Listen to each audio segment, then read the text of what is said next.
सुमेरु।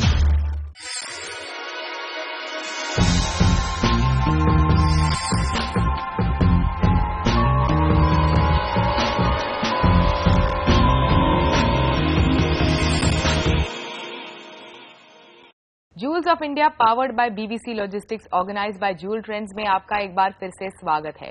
हर हफ्ते हम आपकी मुलाकात करवाते हैं एक नए ज्वेलरी मैन्युफैक्चरर से। नेल्लोर से सिर्फ 4 कारीगरों के साथ शुरुआत हुई ज्वेल पार्क की और आज ज्वेल पार्क देश भर में अपने हैंडक्राफ्टेड पर लाइट वेट ज्वेलरी के लिए जाना जाता है। आज मेरे साथ स्टूडियो में है ज्वेल पार्क के CEO Sanjay Jain. Sanjay ji, welcome to the show. 1996 में आपने शुरुआत की ज्वेल पार्क की। कैसे शुरुआत हुई और उससे पहले क्या करते थे आप? 1996 में होलसेल सेक्शन हम लोगों ने चालू किया। तब कि हमारा है ना रिटेल आउटलेट भी था और 2 एल्डर ब्रदर आके रिटेल आउटलेट में थे। तो मैंने सोचा कि क्यों ना होलसेल चालू करें। तो होलसेल सेक्शन चालू हुआ और मम्मी का सजेशन भी था कि है ना होलसेल करेंगे तो एक और काम हाथ में आएगा और बिजनेस भी आके बढ़ेगा करके। तो आके ज्वेल पार्क आके 1996 में हम लोगों ने होलसेल चालू किया। तो जब होलसेल आपने शुरू किया तो इनिशियल चैलेंजेस आपने किस तरह के चैलेंजेस फेस किए? कारीगर लाइन जो है बहुत मुश्किल है, वो भी स्पेशली हैंडक्राफ्टेड।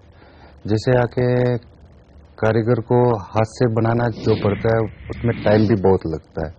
जैसे ऑर्डर्स हमको बहुत ज्यादा आते थे और मैन्युफैक्चरिंग हम लोग कम ही कर पाते थे। तो धीरे धीरे हम लोगों ने कारीगर बढ़ाया। फिर बाद में आके जैसे जैसे मैन्युफैक्चरिंग चालू हुआ हम लोग आके राजमंड्री, हैदराबाद उस तरफ हम लोग जाने लगे। उसके बाद आके 1998 में हम लोग चेन्नई गए। जैसे चेन्नई गए तो वहाँ पे एकदम ट्रेमेंडस अपने को रिस्पॉन्स मिला। उसके बाद हम लोगों ने पीछे मुड़ के नहीं देखा। जनरली हम ज्वेलरी मैन्युफैक्चरर्स देखते हैं शहरों से आते हैं, कोलकाता से आते हैं, मुंबई से आते हैं। तो नेल्लोर के आप हैं तो उसकी वजह से किस तरह की दिक्कतें आपको आई जब आप रिटेलर्स के पास गए ये समझाने के लिए कि हाँ हमारी भी ज्वेलरी अच्छी है? एक्चुअली क्या है, नेल्लोर एक छोटा गांव था। तो अभी आके हम लोग आके जैसे प्रोडक्शन में हम लोग आके अलग अलग वेराइटीज लेके आए। स्टार्टिंग में दिक्कतें बहुत होती थी कि है ना थोड़ा कम प्रोडक्शन बनता था, कम वेराइटीज रहते थे। धीरे धीरे हम लोग अलग अलग गांव से आके मतलब अलग अलग सिटीज से हम लोग स्पेयर पार्ट्स लाने लगे, असेंबल करने लगे, डिजाइनिंग अपग्रेड करते गए और नंबर ऑफ वेराइटीज हम लोग बनाने लगे। तो ऐसे ऐसे रिटेलर्स को टेस्ट अपना जमने लगा। जैसे जैसे रिटेलर्स को अच्छा प्रोडक्ट मिलने लगा तो उनका भी रेस्पॉन्स बहुत अच्छी तरह रहा हमारी तरफ। तो ऐसे आके बिजनेस आके ग्रोथ आके हुआ। सिंस ये हैंडक्राफ्टेड ज्वेलरी है तो कारीगरों को संभालना भी एक बहुत चैलेंज का काम है। तो किस तरह से आपने संभाले हैं कारीगर और फिलहाल आपके पास कितने कारीगर हैं? फिलहाल हमारे पास 350 कारीगर है। और नॉर्मली क्या होता है कि कारीगर जो हैंडक्राफ्टेड रहता है उनको डीपली समझाना पड़ता है कि उनको पहले हम लोग समझना चाहिए। उनको समझने के बाद जैसे धीरे धीरे हम लोग समझाते तो इनिशियली थोड़ा प्रॉब्लम होता है, बाद में क्या उन लोगों को भी समझ में आता है कि ये चीज आके मतलब अपने को भी नया नया चीज सीखने को मिल रहा है। जैसे जैसे हम लोग अलग अलग शहर से आके स्पेयर पार्ट्स लेके आके उनको बोल रहे कि इस चीज आके बाहर देखो कितना अपग्रेड हो रहा है, काम कितना अपग्रेड हो रहा है। तो ऐसे ऐसे हम लोग जैसे उनको ट्रेन करते हैं तो उन लोगों को भी हमारे साथ बहुत अच्छा लग रहा है। और ऐसे ऐसे करके एक एक एक, एक मतलब हर महीने हम लोग ज्वाइन करते गए। मतलब पहले 4 थे, उसके बाद 8 हुए, फिर बाद में 20, उसके बाद आके 40 हुए। तो ऐसे ऐसे कारीगर ज्वाइन होते होते आज हमारे पास 350 कारीगर। और सबसे पुराना कारीगर कितने सालों से आपके साथ काम कर रहा है शुरुआत से? शुरुआत से हमारे पास 18 ईयर्स से है।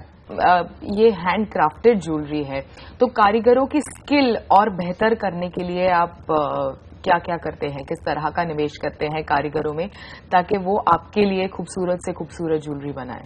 मेन थिंग क्या है कि उनको आके हम लोग जितना फैसिलिटी देते हैं कि डिजाइनिंग वाइज है तो डिजाइनिंग वाइज क्या है हम लोग आके अपने यूनिट में आके अपने ऑफिस में डिजाइनिंग होता है। नए नए डिजाइन जो हम लोग अप्रूव होने के बाद आगे कारीगर को देते वो उनको बहुत आके सपोर्ट करता है। और एक झुमके के लिए आपकी कंपनी देश भर में काफी फेमस है। तो ये जो झुमके का स्पेशलाइजेशन है, कैसे स्पेशलिटी बनी आपकी झुमके? एक्चुअली 2013 में आके हम लोग जब शो में पार्टिसिपेट किए, ज्वेल टेंट की वजह से हम लोग आके पार्टिसिपेट किए, तब आके हम लोग आके डिस्प्ले में झुमके रखे थे। तो झुमके रखते ही आके कस्टमर पूछने लगे कि ये चीज कहाँ पे बनता है, ये कोई मतलब बॉम्बे बन रहा है कि आपका ऑफिस कहाँ पे, कलकत्ता है या बॉम्बे है, ऐसे पूछने लगे। तो हम लोगों को लगा कि लोगों को आके ये ट्रेंड बहुत पसंद आ रहा है, तो उसके हिसाब से हम लोग बहुत चेंजेस लाया, इतना चेंजेस लाया कि नंबर ऑफ वेराइटीज बनाए। आज थाउजेंड्स ऑफ वेराइटीज है अपने पास झुमके में। तो उसके हिसाब से अपना आके थोड़ा झुमका में स्पेशलाइजेशन ज्यादा है। इसी नोट पर लेते हैं एक छोटा सा ब्रेक। आगे जूल पार्क पर चर्चा जारी रहेगी, आप बने रहिए हमारे साथ।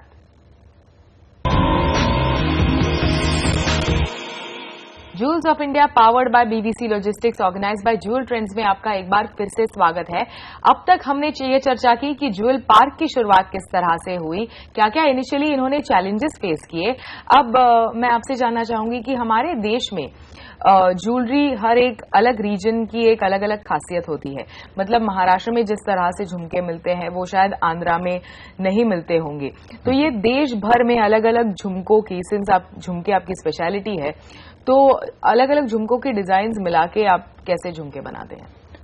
नॉर्मली हम लोग क्या करते हैं कि स्पेयर पार्ट्स एक एक जगह से हम लोग लेके आ रहे हैं, जैसे कलकत्ता से ले रहे, जैसे बॉम्बे से ले रहे, जैसे बेंगलोर से, हैदराबाद से, अलग अलग रीजन से हम लोग स्पेयर पार्ट्स ला के यहाँ पे असेंबल कर रहे हैं।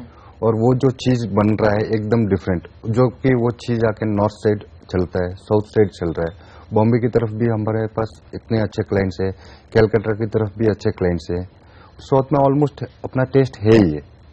क्या ऐसा है कि एक जगह के टाइप, फॉर एग्जांपल मैं आंध्र प्रदेश में हूँ तो मुझे किसी और रीजन के झुमके ज्यादा पसंद है, तो वो इसलिए आपके ज्वेलरी इतनी ज्यादा ऑलरेडी उसका आके ट्रेंड ही चेंज हो जाता है। जब हम लोग अलग अलग जगह से लेके आते हैं तो आज क्या हो गया कि आजकल लोगों को पसंद आता है एकदम डिफरेंट चीज चाहिए। तो उसके लिए हम लोगों को क्या करना पड़ता है, अलग अलग जगह से लाना ही पड़ता है। लाके हम लोग जो असेंबल वहां पे करते हैं तो वो चीज अलग रूप लेके आ रहे हैं, यूनिक चीज आता है, एकदम नया चीज आता है, जो जबकि आके वो चीज दूसरे कोई नहीं कर सक पाते कि ये स्पेयर पार्ट्स हम लोग ला रहे और इधर कर रहे, वो भी स्टडेड ज्वेलरी में, तो वो एक अलग लुक आता है, कस्टमर को भी एक अलग लुक मिलता है। 2006 में है ना, जब हम लोगों ने चॉकलेट कनेक्शन के जो लॉन्च किया था एक रिटेलर थ्रू, तो वो टाइम पे हमको बहुत ट्रेमेंडस रिस्पॉन्स मिला था। उसके बाद आके प्रोडक्शन में इतना प्रॉब्लम होता था क्योंकि हैंडमेड ज्वेलरी है, तो रिक्वायरमेंट बहुत ज्यादा आता था और आके मैन्युफैक्चरिंग कम होता था।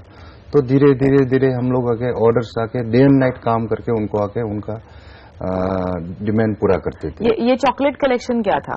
चॉकलेट कलेक्शन बोले तो ये जो स्टोन्स थे सब कलर्स के स्टोन्स थे। तो नॉर्मली इसका एड बनाने के टाइम पे भी आके वो स्टोन्स देखने के बाद रिटेलर को भी लगा कि इसका नाम हम लोग चॉकलेट कलेक्शन रखें। जैसे जेम्स को देख के कलरफुल था, एड भी वैसे ही बना था, तो उसका नाम आके बोले कि ना चलो चॉकलेट कलेक्शन रखते, तो उसका एड भी ऐसे ही बना था। जब आके ये चीज का हम लोग ब्रांडिंग किया, उसका इतना अच्छा रिस्पांस आया कि हम लोग आके सप्लाई करना बहुत मुश्किल हो गया था।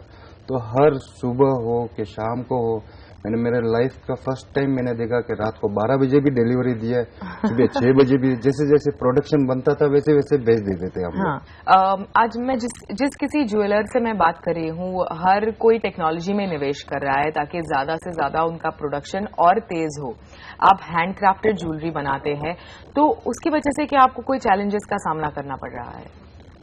मेन थिंग क्या है कि हमारा हैंडक्राफ्टेड रहने से प्रोसेस बहुत स्लो रहता है। हैंडक्राफ्टेड कोई भी ज्वेलरी बनता है तो बहुत स्लो रहता है, तो इसमें हम लोग प्लानिंग पूरा चल रहा है अभी के टेक्नोलॉजी में हम लोग जाए, थोड़ा ना वर्कर को अवेयरनेस लाए, जैसे आके मतलब कारीगर को वो अवेयरनेस आएगा कि टेक्नोलॉजी यूज करने के बाद अपने को प्रोडक्शन बढ़ेगा। क्योंकि हम लोग भी चाह रहे हैं कि प्रोडक्शन बढ़े, प्रोडक्शन बहुत स्लो हो रहा है क्योंकि मिनिमम टाइम हमारा 20 दिन से 40 दिन तक लगता है। 20 दिन से 40 दिन एक झुमका बनाने के लिए? एक झुमका बनाने के लिए 20 से 40 दिन लगता है। कोई प्रोडक्ट 20 दिन में भी बन जाता है, मैक्सिमम टाइम इज 40 डेज। तो इतना टाइम लग रहा है, तो इसके लिए हम लोग भी टेक्नोलॉजी वाइज हम लोग पूरा प्लानिंग चल रहा है। जैसे ही टेक्नोलॉजी वाइज हम लोग यूज करें तो प्रोडक्शन फास्ट भी होगा और रिटेलर्स को भी टाइम टू टाइम दे पाएंगे। और फिलहाल किस तरह का बाजार है, किस तरह की डिमांड है आप जिस हैंडक्राफ्टेड ज्वेलरी बनाते हैं उसके लिए? बहुत अच्छा डिमांड है अपने प्रोडक्ट का, तो इतना अच्छा डिमांड है जो कि हम लोग सप्लाई भी नहीं कर पा रहे। आप एक्सपोर्ट भी करते हैं अलग अलग देशों को ज्वेलरी, तो उसके बारे में हमें कुछ बताइए कि कौन से देशों में आपकी ज्वेलरी की सबसे ज्यादा डिमांड है और कौन से देशों पर आपका सबसे ज्यादा फोकस है? नहीं, हम लोग आके पहले तो शोज किए थे, जैसे सिंगापुर हो, दुबई हो। बाद में आके हम लोग आके जैसे वहाँ पे क्लाइंट्स अपने को अच्छे लगे तो फिर आके हम लोग चालू किया। सिंगापुर हो रहा है अपने पास, मलेशिया जा रहा है माल, दुबई भी जा रहा है, तो वहाँ पे अपने ज्वेलरी का बहुत अच्छा डिमांड है। और ओवरऑल किस तरह का माहौल है फिलहाल ज्वेलरी का आपके हिसाब से? नहीं, एक्चुअली अप एंड डाउन तो चल रहे हैं ज्वेलरी में, लेकिन अगर प्रोडक्ट अच्छा है तो कभी भी चलेगा। अगर हमारा मेन थिंग मोटो वही है कि प्रोडक्ट कभी भी क्वालिटी कॉम्प्रोमाइज नहीं होते, प्रोडक्ट अच्छा रहता है, आइज नहीं तो कल आके जाएगा, कल बिकेगा। मेन कॉन्सेप्ट वही है कि क्वालिटी बहुत मायने रखता है हमारे लिए, और उसके ऊपर बहुत क्वालिटी कंट्रोल भी बहुत ज्यादा रहता है। आपने बात की टेक्नोलॉजी, नई टेक्नोलॉजी लाएंगे आप अपने प्रोडक्ट्स के लिए, तो किस तरह की टेक्नोलॉजी में आप इन्वेस्ट करेंगे आगे चलकर? टेक्नोलॉजी वाइज बोले तो मशीनरीज में हम लोग बहुत इंटरेस्टेड है। जैसे कि आके मतलब पॉलिशिंग मशीन से अभी भी नॉर्मल पॉलिश मशीन ही आ रहे पूरे आके मार्केट में, ऐसे ही है। हम लोग मतलब एकदम अपग्रेडेड मशीन लाना चाह रहे, और जैसे स्पेयर पार्ट्स वाले हैं तो वो मशीनरीज भी हम लोग है ना उसमें भी इन्वेस्ट करना चाह रहे हैं। इसी नोट पर लेते हैं एक छोटा सा ब्रेक, ये डिस्कशन आगे जारी रहेगा। Jewels of India powered by BVC Logistics organised by Jewel Trends में आपका एक बार फिर से स्वागत है। मेरे साथ है जूल पार्क के सीईओ संजय जैन। संजय जी, अभी तक हमने बात की आपका बिजनेस कैसे शुरू हुआ उसके बारे में, फिलहाल आपका बिजनेस एग्जैक्टली क्या कर रहा है उसके बारे में। आगे चलकर जूल पार्क के लिए क्या प्लान्स है आपके? नॉर्मली आके नेल्लूर में जो माल बन रहा है अभी आके बहुत लिमिटेड बन चुके, बोले तो नेकलेस हो, हारम हो, स्टड्स, झुमकास, चांद बलिस। अभी हम लोग आके अलग अलग आके प्रोडक्ट्स में भी जाना चाहते हैं, जैसे हेवी वेट वड्यानम हो, वंकीस हो, जो कि आके स्पेशली नेल्लूर में 100% कम में बनेगा। जो कि आके बाहर आके हैदराबाद में अभी है ना वो 400 ग्राम 300 ग्राम 400 ग्राम में बनता है, वो नेल्लूर में आके हम लोग 150 ग्राम से 200 ग्राम तक बना सकते हैं। तो हेवी वेट में आपने कहा पहले लाइट वेट बनाते थे, तो लाइट वेट से हेवी वेट हैंडक्राफ्टेड ज्वेलरी में शिफ्ट लेने के लिए आपको अपने आप में क्या बदलाव लाने पड़ेंगे अपने बिजनेस में? नहीं, नॉर्मली क्या होगा कि इसमें आके हेवी वेट्स जो भी बाहर बनेंगे तो वो आके हमारे पास आके 100% कम में ही बनेंगे। जो कि बाहर 300 ग्राम में बनेंगे, हमारे पास 150 ग्राम बनेगा, तो एक्चुअली वो लाइट वेट में ही आएगा। वो कैसे? ये कैसे? मतलब जो वड्यानम आके अभी 300 ग्राम में बनता है, वो चीज आके अभी नेल्लूर में हम लोग 150 ग्राम में बनाने की कोशिश कर रहे हैं, 200 ग्राम में भी बनाने की कोशिश कर रहे हैं। जो हेवी वेट रहता है उसको लाइट वेट में ही लाना चाहते हैं। जितना लाइट वेट हो उतना लाइट वेट में वो नेल्लूर में बन सकता है, और कहीं पे भी नहीं बन सकता। और इसकी क्या वजह है? मेन थिंग क्या है कि वहाँ का क्राफ्टमैनशिप जो है वो विथ स्टडेड रहता है। तो स्टडेड रहने से क्या होता है कि गोल्ड थोड़ा कम लगता है, विथ स्टोन्स रहता है तो स्टोन्स का वेट भी रहता है, तो उसमें आके इंक्लूडिंग रहता है। तो क्या है वो लाइट वेट में आना चालू हो जाता है, तो गोल्ड कम लगता है, तो आगे ना ज्वेलरी का एक्चुअली वेट भी कम आ जाता है। रिटेलर्स के हिसाब से आपकी क्या स्ट्रैटेजी रही है सो फार, और आगे चलकर क्या स्ट्रैटेजी होगी? नॉर्मली हम लोग रिटेलर्स को बहुत अच्छा सपोर्ट कर रहे हैं by giving them daily updating designs. और आके मेन थिंग हम लोग क्या करते हैं कि हर एक एरिया में 25 शोरूम रहते हैं, तो हम लोग सिर्फ 3 से 4 शोरूम को ही है ना हमारे प्रोडक्ट्स देते हैं, क्योंकि है ना वो मोनोपोली रहेगी उनको। सबसे बड़ा सपोर्ट रिटेलर को हम लोग ऐसे भी कर रहे हैं कि हर जगह पे हर दुकान वाले को नहीं दे रहे। एक एरिया में 2-3 शॉप, तो क्या रहता है उनका भी मोनोपोली रहता है, तो ऐसे हम लोग बहुत अच्छा सपोर्ट कर रहे हैं रिटेलर्स तो मतलब कुछ रिटेलर्स के पास आपकी ज्वेलरी जाती है 2-3 शॉप्स की ओर, तो इसकी वजह से आपकी जो खास ज्वेलरी है वो उसी मोनोपोली रहती है उस चीज की, रिटेलर्स की।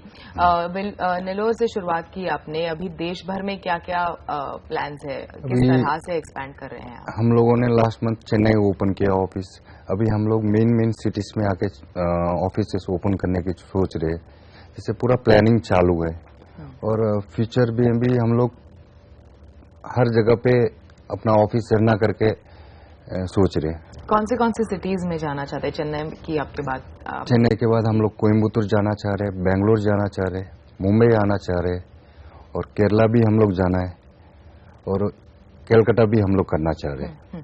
तो किस तरह की आपको लगता है चैलेंजेस आएंगे नए शहरों में जाने के लिए, और वो उसे आप किस तरह से ओवरकम कर रहे हैं? लॉजिस्टिकली क्लियरली एक चैलेंज होगा नेल्लोर से इतनी दूर तक ज्वेलरी लेके जाने के लिए। नहीं, अभी क्या हो गया कि हमारा चेन्नई ऑफिस होने के बाद हमको बहुत अच्छा फैसिलिटी मिल रहा है। लॉजिस्टिक आके बहुत इजी वे हो गया है, जैसे कि ज्वेलरी हैंड कैरी करना नहीं पड़ता है, लॉजिस्टिक थ्रू आके अपना प्रोडक्ट आके डोर टू डोर डिलीवरी हो जाता है। तो अभी इतनी प्रॉब्लम नहीं है कि है ना, पहले जितनी थी कि ऑफिस चेन्नई में होने से पहले बहुत प्रॉब्लम होती है, क्योंकि हम लोग कैरी करना पड़ता था, उस चीज को कैरी करके आके मतलब चेन्नई लाना पड़ता था, चेन्नई से वापस वहां से डिस्पैच करना पड़ता था, तो बहुत प्रॉब्लम होती है। अभी चेन्नई ऑफिस होने के बाद हमारे बहुत इजी हो गया। तो चेन्नई को बेस बना के आप दूसरे शहरों तक जाना चाहते हैं? हाँ। तो उससे लॉजिस्टिक्स में आपको बहुत इजी रहता है, आसानी होगी। बहुत आसानी रहता है। फिलहाल झुमके आपकी स्पेशलिटी है, झुमकों पर आपका काफी ज्यादा फोकस है। झुमकों के अलावा किस और ज्वेलरी पर आप फोकस करना चाहते हैं, और कौन सी दूसरी ज्वेलरी आपकी स्पेशलिटी है? नेकलेसेस भी बनाते हैं हम लोग, हारम्स भी बनाते हैं, स्टड्स भी बनाते हैं, हैंगिंग्स भी बनते हैं हमारे पास। अभी हम लोगों ने लेटेस्ट कैसे किया कि चक्री पुल की जो चीज आके बाहर बनती थी, वो चीज हम लोग यहाँ पे लाए, नेल्लूर में बन रहा है, इतना प्रोडक्शन हो रहा है, बहुत अच्छा उसका रिस्पांस भी आ रहा है, क्योंकि वो एक चीज आके बाहर ही बनता था, एक ही जगह पे बनता, अभी हर जगह पे बन रहा है। नेल्लूर में भी बहुत इजी कर दिया हम लोगों ने, जैसे जैसे उन अच्छे कारीगर को लेके आए और वो चीज आके हम लोगों ने भी यहाँ पे है ना बनाना चालू किया। इससे पहले एक सिर्फ लिमिटेड चीजें ही बनती थी, नेल्लूर में सिर्फ लिमिटेड चीजें बनती, अभी हर चीज, ऐसी कोई चीज नहीं है कि नेल्लूर में नहीं बनती है। रिटेलर्स से आपको फीडबैक मिलता होगा, किस तरह से कंज्यूमर की डिमांड बदली है, किस तरह, और आप अपने आप को किस तरह से ढाल रहे हैं उस डिमांड के हिसाब से? जैसे कि हम लोग पहले रिटेल में थे, तो हमको कंज्यूमर का जो भी आके टेस्ट है बहुत अच्छी तरह मालूम है। वो एक्चुअली वो टेस्ट रहने से ही हम लोग होलसेल में आके इतना सक्सेसफुल हुए। और कस्टमर का सोच के ही हम लोग कोई भी प्रोडक्ट बनाते हैं। कोई भी प्रोडक्ट बनाने से पहले कस्टमर व्यू देखते हैं कि उनके व्यू से कैसा प्रोडक्ट, कितना बजट, मेन थिंग वही रहता है अपना। तो उसके हिसाब से हम लोग है ना पूरा कस्टमर व्यू से ही हम लोग प्रोडक्ट बनाते हैं। और आगे चलकर आपने कहा दुबई और मलेशिया आपके लिए एक्सपोर्ट के लिए अच्छे मार्केट्स है, इसके अलावा किसी और मार्केट पर फोकस करना चाहते हैं जहां से आपको लगता है अच्छी डिमांड आ सकती है? नहीं, ऐसे तो हम लोग यूएस भी पार्टिसिपेट करना चाहते थे, लेकिन वहाँ के क्लाइंट्स ऑलरेडी आ रहे हैं हमारे पास, क्योंकि उनको भी आगे सप्लाई हम लोग है ना अभी स्टार्ट किया है। हम लोगों ने सप्लाई करना, हम लोग यूएस क्लाइंट्स आए, यूके के क्लाइंट्स आए हमारे पास, जैसे जैसे अलग अलग जगह से जैसे जैसे आ रहे, हम लोग वहाँ पे भी प्लानिंग कर रहे हैं कि उनके पास भी हमारे प्रोडक्ट रहे। और ओवरऑल किस तरह से अपने आप को और अच्छे से प्रमोट करना चाहते हैं रिटेलर्स के बीच?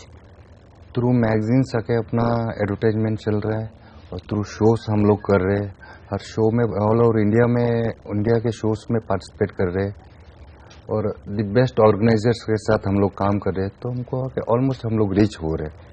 Thank you so much. Thanks for speaking to us. Jewels of India powered by BBC Logistics organized by Jewel Trends में आज के एपिसोड में बस इतना ही। अगले हफ्ते हम आपकी मुलाकात करवाएंगे एक और ज्वेलरी मैन्युफैक्चरर प्रकाश गोल्ड पैलेस से।